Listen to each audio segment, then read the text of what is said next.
Hossein Locker. আসসালামু আলাইকুম আমার প্রিয় ছোট্ট বন্ধুরা।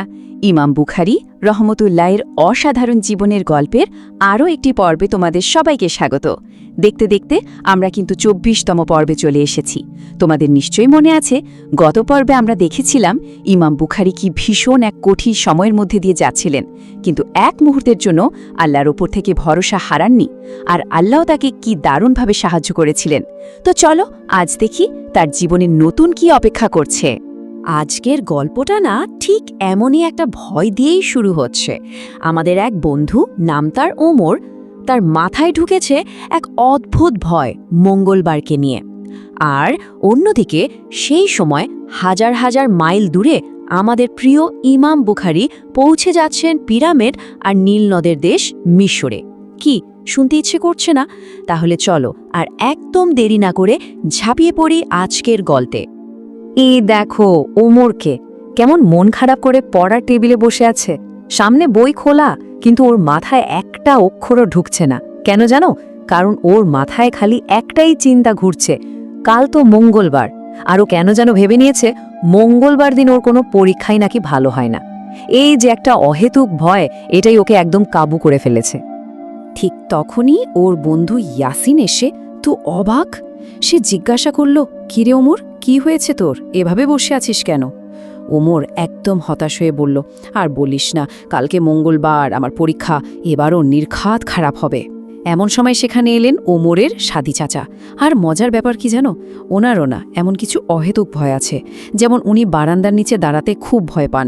ওনার মনে হয় বারান্দাটা নাকি এই বুঝি ভেঙে পড়বে। শুধু তাই না, যখন শুনলেন ওমরের মায়ের ঠান্ডা লেগেছে, উনি তো আর দেখা না করেই উল্টো দিকে হাঁটা দিলেন, কারণ তার ভয় কাছে গেলেই নাকি তারও ঠান্ডা লেগে যাবে। কি কাণ্ড বলতো! ওমর যখন এইসব অদ্ভুত ভয় নিয়ে ভাবছিল, হঠাৎ ওর কল্পনার জগতে যেন আলো ছড়িয়ে হাজির হলেন স্বয়ং ইমাম বুখারী। তিনি এলেন ওমরকে একটা খুব জরুরি জিনিস শেখাতে। কি সেটা? সেটা হলো একজন সত্যিকারের বিশ্বাসী কিভাবে ভয় আর বিপদের সময়ও শক্ত থাকে। ইমাম বুখারী খুব নরম গলায় ওমরকে বোঝালেন, ওমর, একজন মমিন মানে যে আল্লাহকে বিশ্বাস করে, সে কিন্তু বিপদের ভয়ে আগে থেকেই ভেঙে পড়ে না। তিনি ওকে একটা হাদিসে কুদসির কথা বললেন। হাদিসে কুদসি মানে হলো এটা আল্লাহ তাআলার নিজের কথা।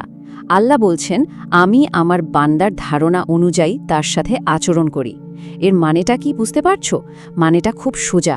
যে বান্দা আল্লাহর উপর ভরসা করে আর ভাবে আল্লাহ আমার জন্য ভালোই করবেন, আল্লাহ তার জন্য ঠিকই ভালো করেন।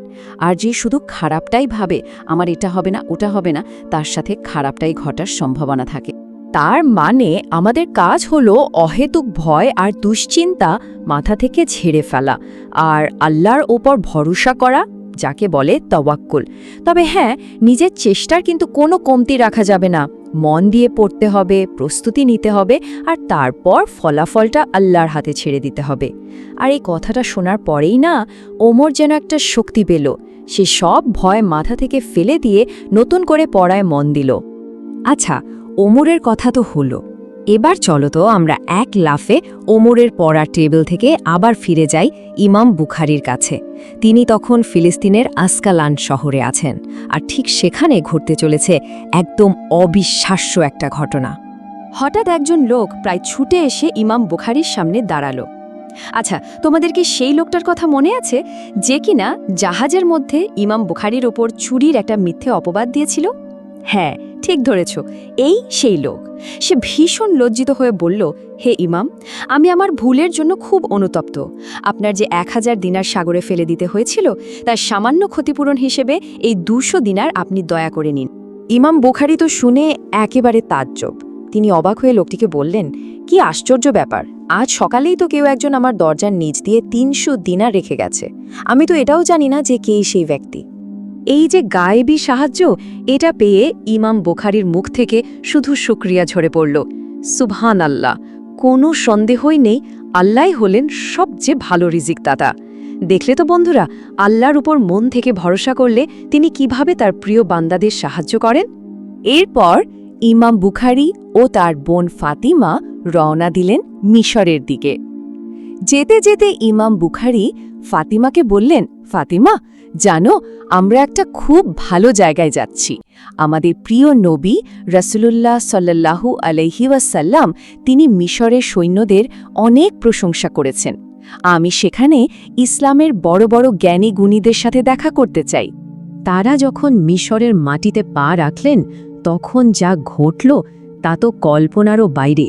মনে হচ্ছিল যেন পুরো শহরটাই তাদের বরণ করে নেওয়ার জন্য রাস্তায় নেমে এসেছে।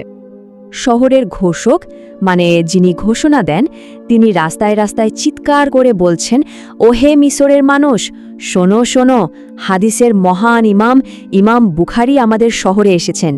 আজ রাতে এশার নামাজের পর আমর ইবনুল আস মসজিদে তার জ্ঞানের আসর বসবে। চারিদিকে যেন একটা ঈদের মতো উৎসব শুরু হয়ে গেছে।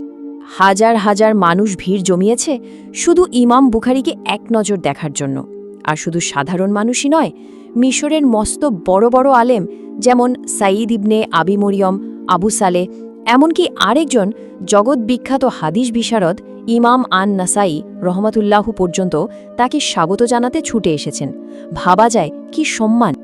আর ঠিক সেই সময়ে ঘটল আরেকটা সুন্দর ঘটনা। হঠাৎ পশ্চিম আকাশে রমজান মাসের এক ফালি নতুন চাঁদ দেখা গেল। এটা দেখেই উপস্থিত সবাই আনন্দে চিৎকার করে উঠল, আল্লাহু আকবার! ইমাম বুখারী আমাদের জন্য আল্লাহর পক্ষ থেকে বিশেষ বরকত নিয়ে এসেছেন।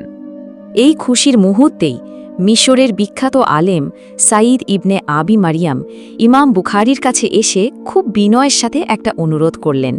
তিনি বললেন, হে ইমাম, আমাদের খুব ইচ্ছে এই রমজানে আপনি আমাদের তারাবিহ নামাজে ইমামতি করবেন। ইমাম বুখারী তো এ কথা শুনে বিনয়ে একদম মাটির সাথে মিশে গেলেন। তিনি বললেন, আমি?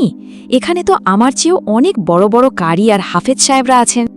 উত্তরে সেই আলেম গভীর শ্রদ্ধা নিয়ে বললেন, আপনার জ্ঞানের বিশালতা সম্পর্কে তো সবাই জানে, কিন্তু আপনার কণ্ঠে পবিত্র কোরআনের সেই স্বর্গীয় সুর শোনার সৌভাগ্য কজনের হয়েছে? আমরা আপনার পেছনে নামাজ পড়ে সেই সৌভাগ্য অর্জন করতে চাই। বন্ধুরা, এভাবেই ইমাম বুখারী নীল নদের তীরে এক নতুন ইতিহাসের পাতা খুলতে চলেছেন। তার জ্ঞান আর কুরআনের সুরে বদলে যাবে হাজারো মানুষের জীবন। কিন্তু একটা প্রশ্ন কি মনে আসছে না? ইমাম বুখারীর যে বৃদ্ধা মা বহু দূরে বুখারায় তার জন্য পথ চেয়ে বসে আছেন, তিনি কেমন আছেন? ছেলের এই বিশাল সাফল্যের খবর কি তিনি পাবেন, নাকি মিশর থেকে কোনো খারাপ খবর তার জন্য অপেক্ষা করছে? এই সব প্রশ্নের উত্তর জানতে হলে তোমাদেরকে কিন্তু অবশ্যই আমাদের সাথে থাকতে হবে গল্পের আগামী পর্বে। আজ তাহলে এ পর্যন্তই। আল্লাহ হাফেজ। Like, comment, subscribe. আপডেট পেতে বেল আইকন অন করুন।